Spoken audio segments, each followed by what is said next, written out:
Hi, this is Jessica Medina, and this is our journal reflection for part 3 of our culturally and linguistically responsive practice.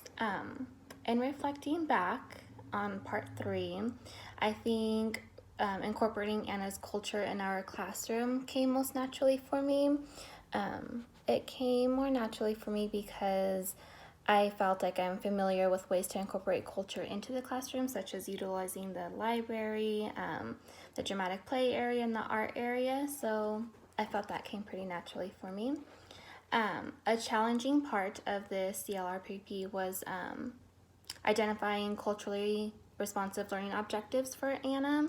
I found that part challenging for me because in identifying learning objectives for her, I was just immediately drawing to learning objectives that I felt that she needed rather than stepping back and looking and seeing if they were culturally responsive to her. And also I've caught myself having to incorporate and think about her parents, her culture, and what would match with those as well. So that was a bit challenging for me to reprogram my thinking. And the easiest part to implement will be representing Anna's culture in our learning environment.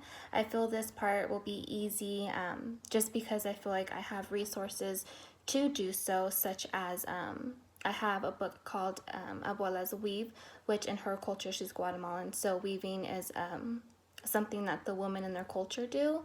So displaying that book in our library would be a way to represent her culture in our classroom, as well as incorporating, I have a weaving board, so maybe putting that in our art center. That way she and other children can practice weaving, creating something like that. And also in our dramatic play area, I can put out we have I think they're called cortes. They're the skirts that the women use in their culture, so we can put those out for the children, as well as their the squared, colorful shirts that have stitched flowering on them. Putting that into the dramatic play area, will represent her culture. A challenging part to implement will be her home language. Even though it's a pretty simple thing that we can do, I kind of want to go outside of just labeling our items in Spanish. I definitely will implement that in labeling our items in English and Spanish, but also I would like to incorporate reading books in Spanish and doing some songs and rhymes in Spanish. So I find that might be challenging because I will definitely have to practice on the language and review the book before reading it to her and the other children.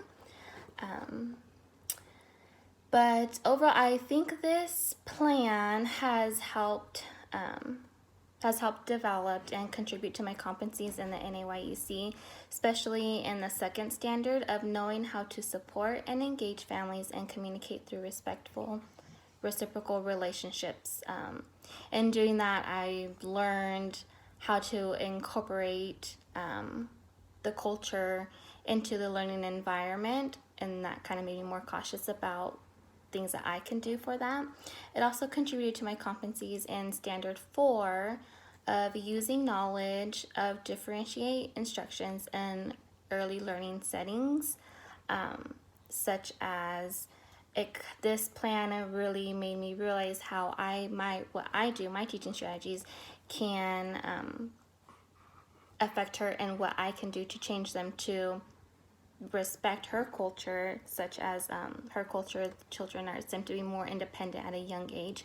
So using that and allowing her to be a helper in the classroom, since she can do things on her own and follow instructions, kind of utilizing ways that her culture does and use them into teaching strategies. So, and yeah, I'm not sure if I would do anything different as a result of completing this part 3 of our CLRPP.